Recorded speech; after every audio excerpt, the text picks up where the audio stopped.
September Gelap atau September Hitam mengenang masa lalu kelam terjadinya pelanggaran hak asasi manusia HAM berat pada tahun 1965 hingga 1966 terkait peristiwa G30S PKI.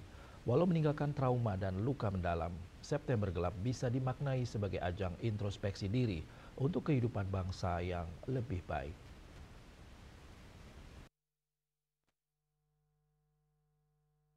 Adanya peristiwa masa lalu terkait pelanggaran HAM berat G30S PKI yang melibatkan pembantian massal terhadap orang-orang yang dituduh PKI meninggalkan luka masa lalu. Akademisi Profesor Ana Agung Gede Oko Wisnumurti menyampaikan September Gelap di Bali menjadi pengingat akan luka sejarah.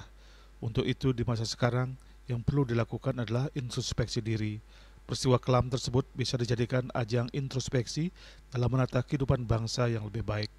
Terlebih dalam konteks ajaran Hindu mengenal yang namanya Bacudewa Kutumbakam, yakni merajut persaudaraan dan menghilangkan dendam terhadap luka masa lalu.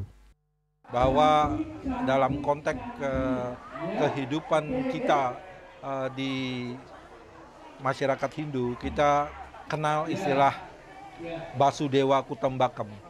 Artinya bagaimana kita merajut persaudaraan, kemudian memendam dan menghilangkan dendam-dendam masa lalu, dan mulai kita hidup dalam kehidupan hari ini dan masa depan. Jadi masa lalu itu adalah experience, ya.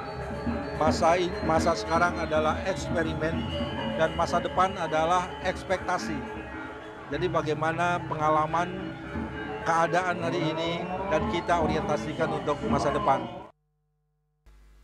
Lebih lanjut dijelaskan, masa lalu dijadikan pengalaman untuk masa depan bangsa yang lebih baik.